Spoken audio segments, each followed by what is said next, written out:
il faut lire. Il faut lire. Et si, au lieu d'exiger la lecture, le professeur décidait soudain de partager son bonheur de lire? Le bonheur de lire? Mais qu'est-ce que c'est que ça, le bonheur de lire?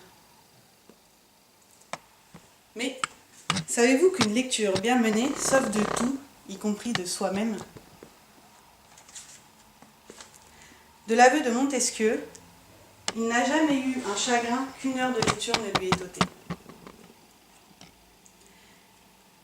Mais la lecture, c'est aussi, plus quotidiennement, le refuge du livre contre le crépitement de la pluie, le silencieux éblouissement des pages contre la cadence du métro,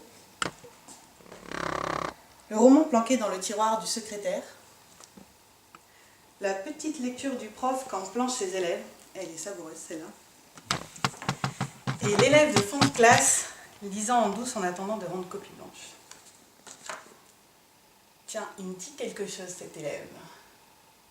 Ah oui, c'est moi, hier soir. Quand j'étais en train de lire au lieu de préparer mes 10 minutes de prise de parole en public. Et oui, j'en avais pas du tout envie, j'avais franchement la flemme, alors du coup j'ai fait, comme dit Daniel Pénac, je me suis sauvée de moi-même et je me suis plongée dans mon bouquin.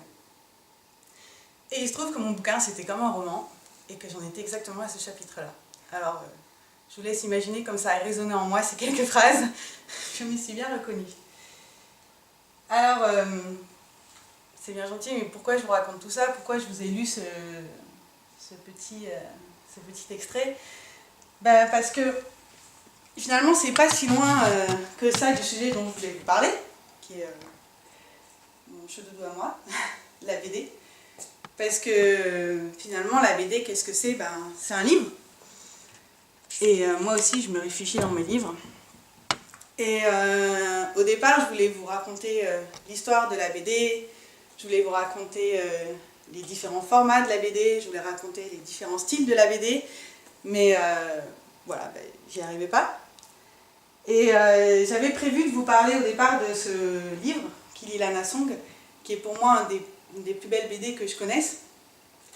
Il est en 2 tomes, voilà, c'est assez rapide, mais c'est surtout une œuvre d'art fantastique. Alors, je me suis mis des petits post-it pour vous montrer un peu à quoi ressemble l'intérieur du livre.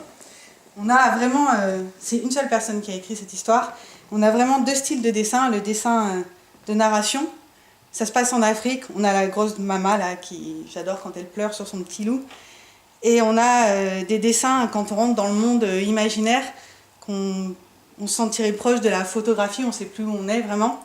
Et c'est la force de ce livre, en fait c'est sur une histoire réelle, hein, c'est sur Lamu au Kenya, qui est un lieu extrêmement riche et protégé, classé au patrimoine mondial de l'UNESCO, et qui est mis en danger par le capitalisme, parce qu'ils ont prévu de construire un complexe hôtelier, parce qu'ils ont prévu de construire le plus gros port de l'Afrique, parce qu'ils ont prévu de faire une ligne de chemin de fer, une autoroute, des nouvelles villes, des usines des dessalements, etc.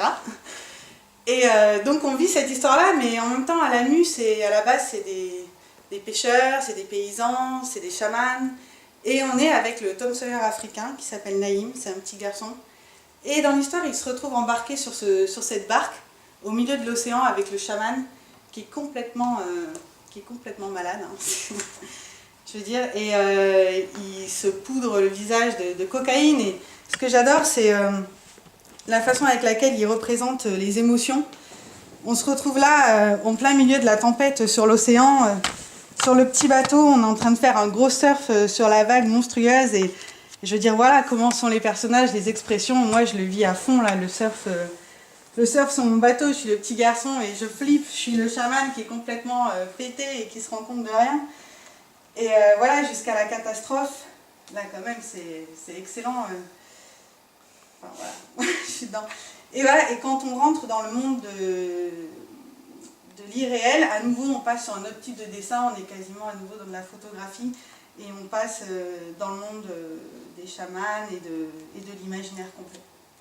Alors voilà ce que je voulais vous dire sur ce livre, et je voulais vous dire aussi que on pourrait penser que le dessin ça bloque l'imaginaire parce que ça contraint en fait un peu, puisque ça donne une base, une première matière, sauf qu'en fait pour moi c'est complètement l'inverse, ça me nourrit mon imaginaire.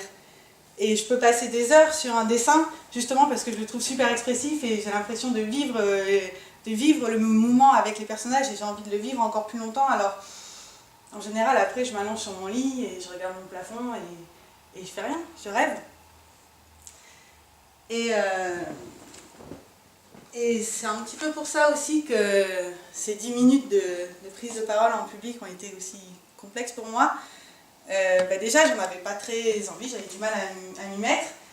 Et en plus, donc voilà, j'avais tendance à aller me réfugier dans mes bouquins. Et comme je voulais vous parler de BD, j'avais tendance à me réfugier dans mes BD. Donc qu'est-ce que je faisais? J'allais dans ma chambre et là, je traînais devant ma bibliothèque. Voilà, je regardais les BD, je cherchais un peu l'inspiration. C'est assez sympa avec les BD parce que c'est classé, on va retrouver des couleurs pour une série par exemple. Donc chez moi, j'ai les rouges, c'est India Dreams. J'ai les noirs, c'est Magasin Général. J'ai les jaunes, c'est Lincal. Oh là là, Lincal, où il faut absolument que j'en parle dans la présentation parce que ça, c'est une bible de la bande dessinée. C'est une bible du fantastique. Il a tellement créé de choses dans ce livre. J'ai les verts aussi, ça c'est Peter Pan de Loisel. Peter Pan de Loisel, et ça j'adore. J'adore les dessins, j'adore comment il caricature l'histoire originelle. Et d'ailleurs, comment ça démarre? Ah oui, ça se passe à Londres. Et voilà, donc là je tends le bras dans la bibliothèque, je prends le premier tome de Peter Pan et je l'ouvre au hasard. Et je laisse traîner mes yeux sur les dessins. Et pour moi c'est ça la magie de la bande dessinée, parce que je l'ouvre au hasard et j'ai tous les personnages qui arrivent. Il y a Peter, il y a Pan, il y a le capitaine, il y a la fée Clochette. Et voilà, et comme j'ai la flemme, j'ai juste à tourner les pages et je les vois vivre. Puis à un moment donné, je me demandais, mais comment Clochette a réussi à motiver Peter, pour aller dans le monde de l'imaginaire? Qu'est-ce qu'elle lui a dit? Ah voilà, c'est ça, elle lui a dit ça. Et là, voilà, j'ai commencé à lire. Donc je commence à lire un petit peu, beaucoup. Et puis au bout d'une demi-heure, j'ai fini le premier tome, mais j'en ai pas assez. Alors je retends le bras dans la bibliothèque, je prends le deuxième tome et je continue.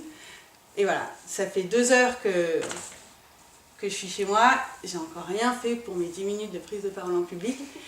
Et en plus, je continue à rien faire. Parce que là, je suis allongée dans mon lit, je regarde le plafond et je rêve. Et pour cause. Peut-on parler de quelque chose qu'on a lu? C'est la question que Daniel Pénac se pose dans le chapitre suivant. Ce que nous lisons, nous le taisons. Le plaisir du livre lu, nous le gardons le plus souvent au secret de notre jalousie. Soit parce que nous n'y voyons pas matière à discours, ça c'était pas mon cas, soit parce que, avant d'en pouvoir dire un mot, il nous faut laisser le temps faire son délicieux travail de distillation. Ça, c'était moi. Ce silence-là est le garant de notre intimité. Le livre est lu, mais nous y sommes encore. Sa seule évocation ouvre un refuge à nos grands refus, il nous préserve du grand extérieur. Et grand extérieur, c'était vous. Il nous offre un observatoire planté très au-dessus des paysages contingents. Nous avons lu et nous nous taisons. Nous nous taisons parce que nous avons lu. Alors, comment préparer 10 minutes sur quelque chose qui nous fait taire? Donc voilà, j'avais préparé des choses, mais je ne vous parlerai pas du bleu. Le regard ne porte pas. Ah, je ne vous parlerai pas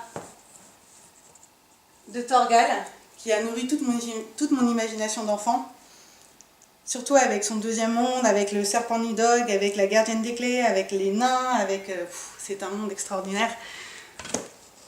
Je pourrais en parler pendant des heures.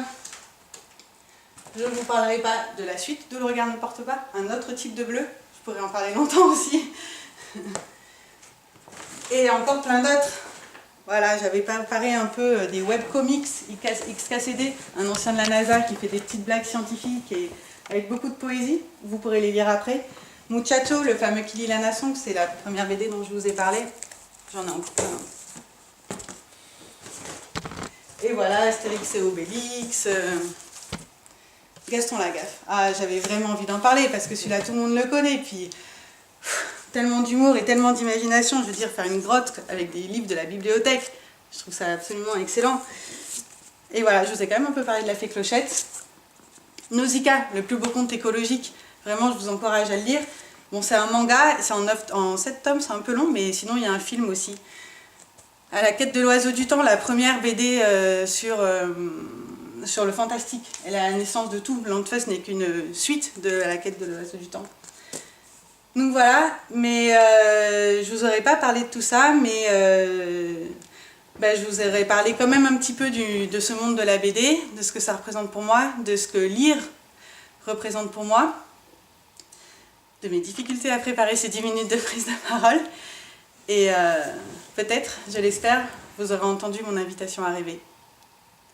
Voilà. Merci. Bravo.